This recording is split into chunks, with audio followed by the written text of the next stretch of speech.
Assalamualaikum warahmatullahi wabarakatuh.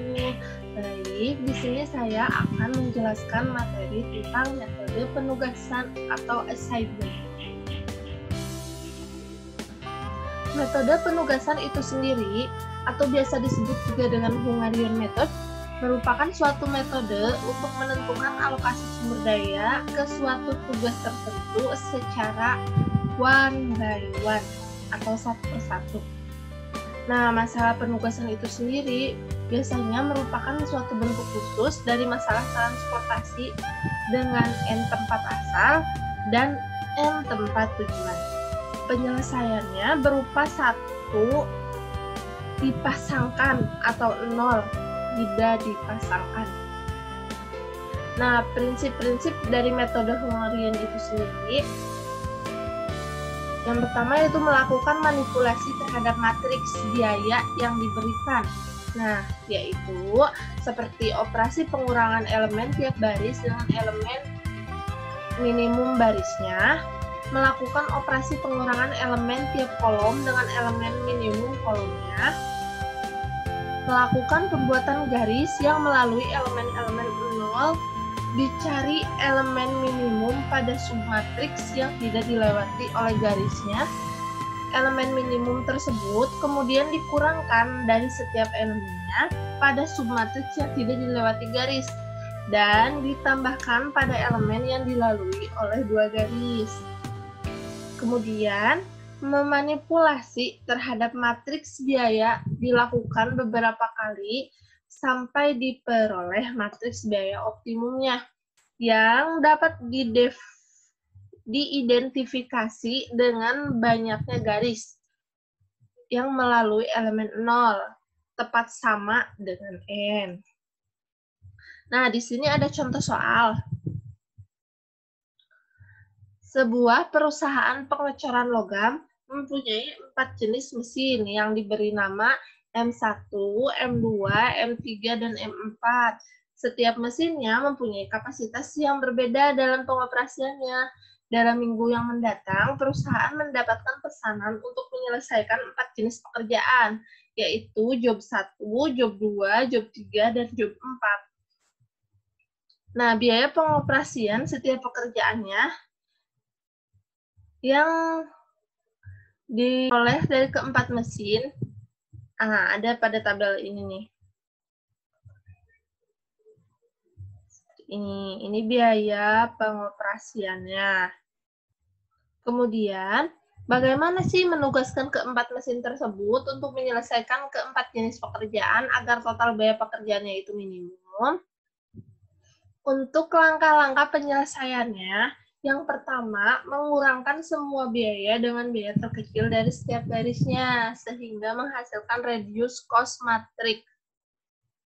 Nah, dari soal ini, untuk baris pertama, nilai terkecilnya 130, baris kedua, nilai terkecilnya 140, baris ketiga, nilai terkecilnya 150, baris keempat, nilai terkecilnya 115.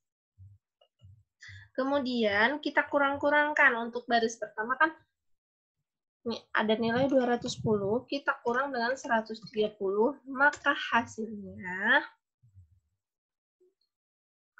80.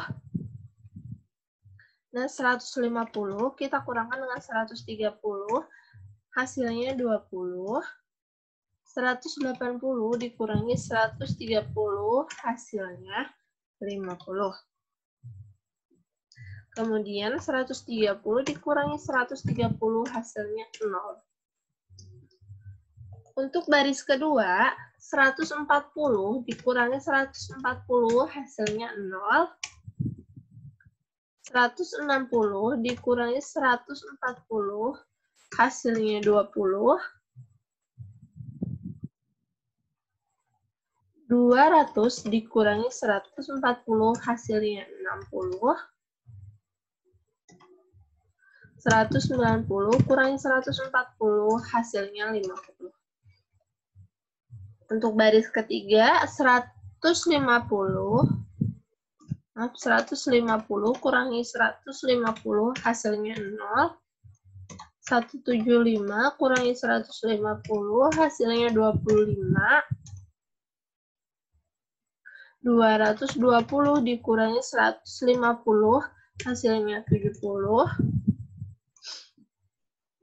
200 dikurangi 150, hasilnya 50. Dan untuk baris keempat, 200 dikurangi 115. Hasilnya 85. 115 dikurangi 115, hasilnya, 15. Hasilnya 0. 160 dikurangi 115, hasilnya 45. 190 dikurangi 115, hasilnya 75. Nah, kemudian setelah kita kurang-kurangkan nilai setiap barisnya dengan nilai terkecil dari setiap baris tersebut, selanjutnya kita mengurangi kolom dengan cara memilih biaya terkecil dari setiap kolomnya untuk mengurangi seluruh biaya dalam kolom-kolom tersebut. Pada contoh di atas hanya dilakukan pada kolom 3. Nah, yang ini hanya dilakukan pada kolom 3 karena pada kolom 3 tersebut tidak mempunyai elemen yang bernilai 0. Sedangkan pada kolom-kolom lain sudah ada elemen yang bernilai 0. Nah, jika langkah pertama telah menghasilkan paling sedikit satu nilai 0 pada setiap kolomnya, maka langkah kedua ini dapat dihilangkan. Namun, pada kasus ini, ada satu kolom yang tidak memiliki nilai 0, yaitu kolom 3. Maka, pada kolom 3 ini, kita lihat nilai angka terkecilnya. Maka, kita kurangkan nilai pada kolom 3 ini dengan nilai terkecilnya, yaitu 45. Sehingga hasilnya 50 dikurangi 45, hasilnya 5. 60 dikurangi 45, hasilnya 15. 70 dikurangi 45, hasilnya 25. 45 kurangi 45, hasilnya 0. Kemudian, kita membentuk penugasan optimum dengan menarik sejumlah garis horizontal atau vertikal untuk meliputi seluruh elemen yang bernilai 0 dalam total opportunity cost matrix. Jika jumlah baris sama dengan jumlah kolomnya, maka penugasan telah optimal. Nah, kalau tidak, maka harus direvisi. Bisa dilihat dari tabel ini, kita lihat baris yang memiliki nilai 0, yaitu untuk baris pertama dan baris keempat. Kenapa? Karena di sini untuk baris pertama itu memiliki nilai 0 di kolom keempat. Dan untuk baris keempat itu memiliki nilai 0 di kolom 2 dan 3. Nah, untuk itu selanjutnya kita lihat nilai 0 dari setiap kolomnya. Untuk setiap kolomnya yang memiliki nilai 0,2 yaitu di kolom 1. Nah, setelah ditarik garis seperti ini, kita lihat apakah jumlah garis dari baris dan kolomnya sudah sama. Jika belum, maka harus kita lakukan revisi. Caranya, kurangi angka yang tidak dilalui garis dengan angka terkecilnya. Selanjutnya, untuk angka yang dilewati oleh garis, kita jumlahkan dengan angka terkecil tersebut. Bisa dilihat di sini angka yang dilalui oleh dua garisnya, yaitu angka 80 dan 85. Maka akan diperoleh tabel revisi seperti ini. Nah, untuk 80-nya kita tambahkan 15, 85-nya kita tambahkan 15, dan untuk nilai-nilai yang tidak dilalui oleh garis kita kurangkan dengan 15. Maka hasilnya akan jadi seperti ini. Kemudian setelah itu kita tarik garis-garis yang menghubungkan angka-angka nol tersebut. Nah, bisa dilihat ya. Di sini sudah terdapat 4 garis dari tabel ini. Ada 3 garis di baris dan 1 garis di kolom. Maka kita peroleh nilai optimumnya. Kemudian kita hubungkan jobnya dengan mesinnya. Dilihat dari angka 0 pada baris yang hanya ada 1.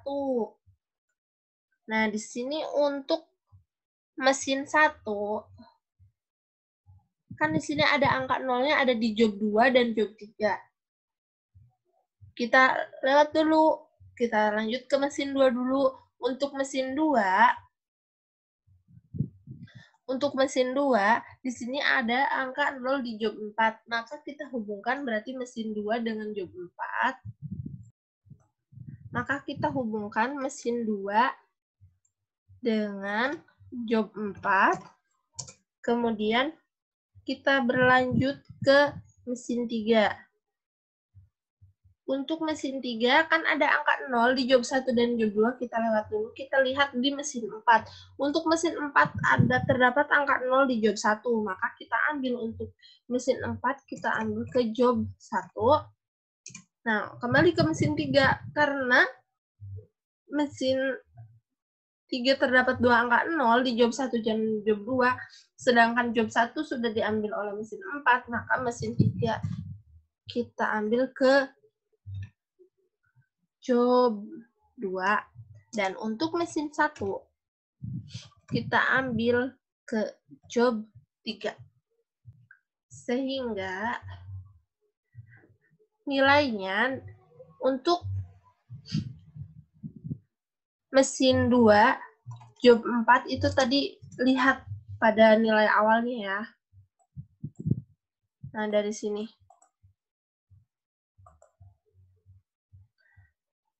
Nah, kita lihat sini.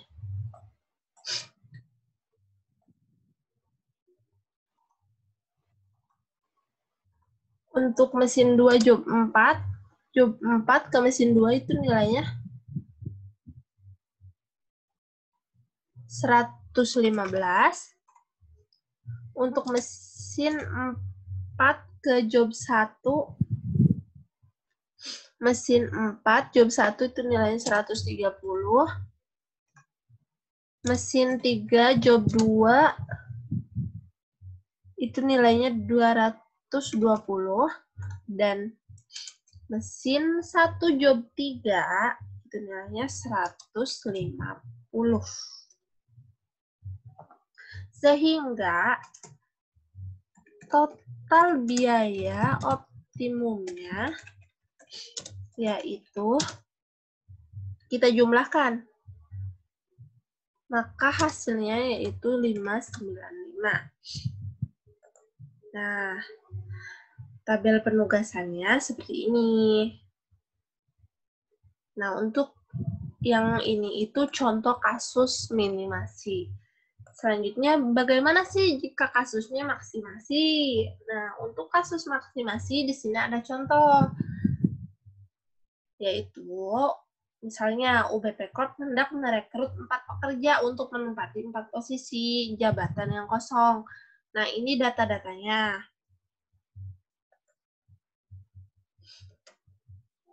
Nah, gimana sih caranya kita mengerjakan untuk kasus maksimasi? Sama aja, mau kasus maksimasi atau minimasi itu tetap sama. Cuman bedanya jika kasus maksimasi, kita harus memilih nilai terbesar dari setiap kolomnya, kemudian mengurangkan nilai tersebut dengan nilai-nilai dari setiap barisnya. Nah, di sini ada seperti tadi ya. Nah, kemudian kita lihat nilai terbesar dari setiap barisnya. Di sini untuk baris pertama nilai terbesarnya 950, baris kedua 985, baris ketiga 970, baris keempat 900. Kemudian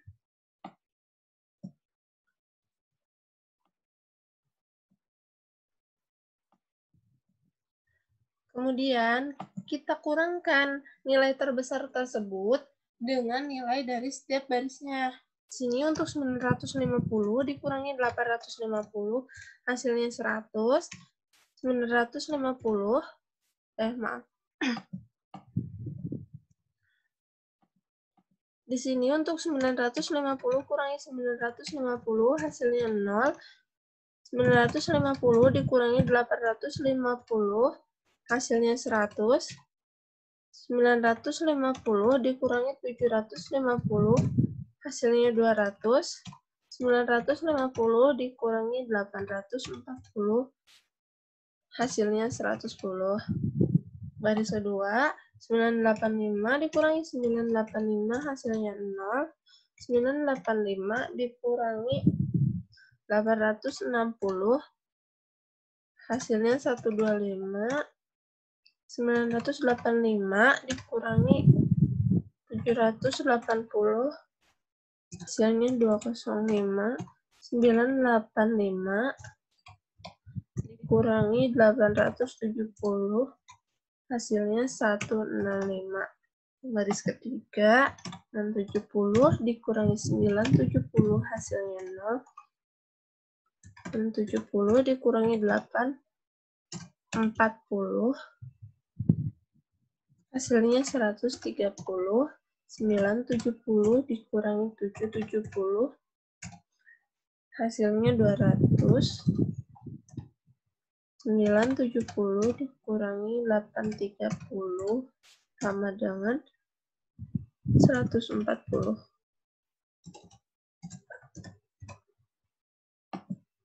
Untuk baris keempat, 900 dikurangi 900, hasilnya 0.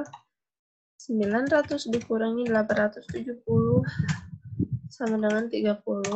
900 dikurangi 760 sama dengan 140.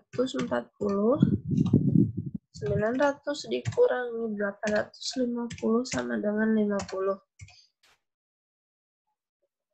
Nah, setelah didapatkan nilai-nilai ini, kita lihat nih, apakah setiap kolom sudah memiliki nilai 0. Nah, karena masih ada kolom yang tidak ada angka nolnya, maka lihat nilai terkecil dari setiap kolom tersebut. Lalu kurangi dari nilai-nilai tiap kolom tersebut dengan nilai terkecilnya. Di sini untuk kolom pertama kan sudah terdapat angka 0. Untuk kolom kedua belum terdapat. Nah, kita lihat nilai terkecilnya berapa? 30. Untuk kolom ketiga nilai terkecilnya 140. Kolom keempat nilai terkecilnya 50. Kemudian kita buat tabel baru. Untuk di sini tetap 0.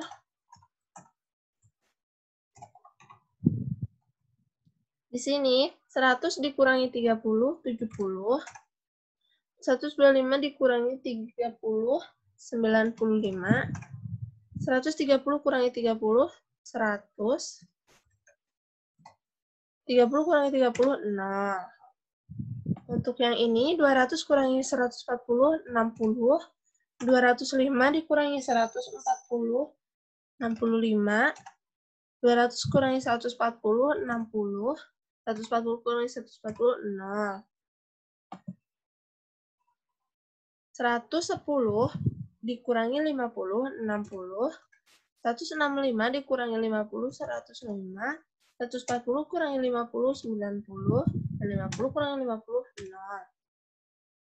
Nah, kemudian hubungkan garis-garis yang terdapat ada angka nolnya. Jika jumlah garis tidak sama dengan jumlah baris atau kolomnya, maka harus dilakukan revisi. Nah, kita hubungkan garis-garis nih. Untuk yang ada angka nolnya ini.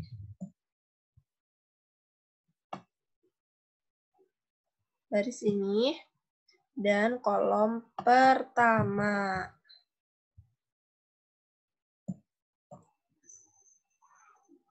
Nah, caranya melakukan revisi sama aja seperti contoh kasus minimasi. Kita lihat nih nilai terkecil dari tabel ini. Berapa? Nilai terkecilnya 60. Nah, kemudian kurangi nilai yang tidak dilalui oleh garis dengan nilai terkecil tersebut. Nah, untuk nilai yang dilalui oleh dua garis, kita jumlahkan. Sini kan hanya 1, berarti 0. 70 dikurangi 60 sama dengan 10.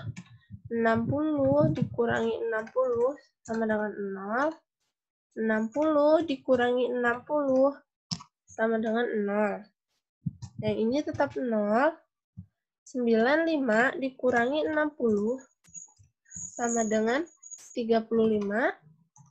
65 dikurangi 60 sama dengan 5. 105 dikurangi 60 sama dengan 5. Ya, maaf, revisi ya, yang ini tuh 115. Maka di sini 115 dikurangi 60 sama dengan 55. Yang ini tetap 0. 100 dikurangi 60 sama dengan 40. 60 dikurangi 60 sama dengan 0. 90 dikurangi 60 sama dengan 30. Dan yang ini karena dilalui oleh dua garis, maka 0 ditambah dengan 60 sama dengan 60. Yang lainnya tetap mengikuti nilai.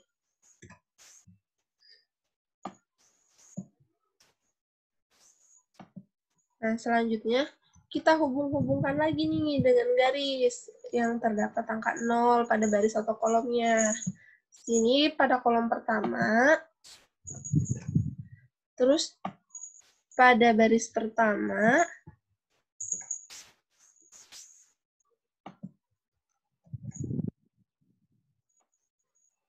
pada baris ketiga,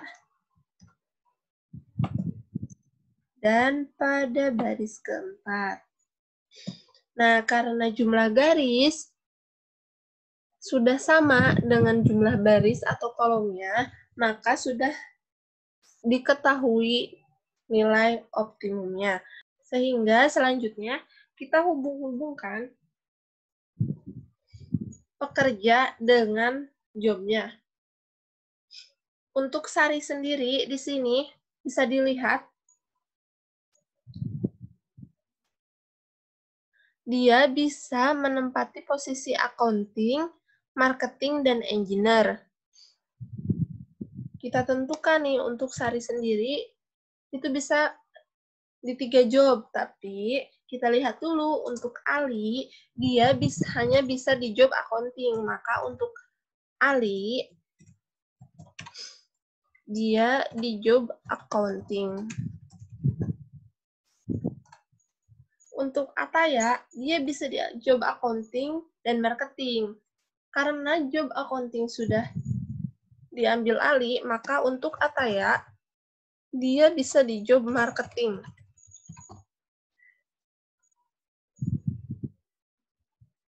Nah, untuk Sari sendiri, tadi kan dia bisa di job. Nah, untuk Sari sendiri, tadi kan dia bisa di job accounting, marketing, dan engineer. Sedangkan accounting dan marketing sudah memiliki pekerja, sehingga untuk Sari sendiri dia bisa di job engineer.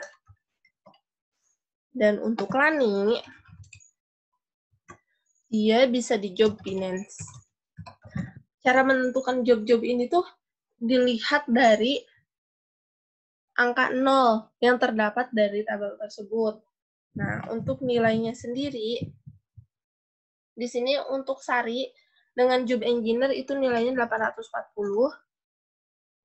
Ali dengan job accounting nilainya 985. Ataya dengan job marketing nilainya 770. Lani dengan job finance nilainya 870. Sehingga total biayanya yaitu 3.465. Nah, sudah diketahui nilai biayanya, Maka soal ini sudah selesai. Sekian pemaparan materi metode penugasan ini. Semoga bermanfaat. Wassalamualaikum warahmatullahi wabarakatuh.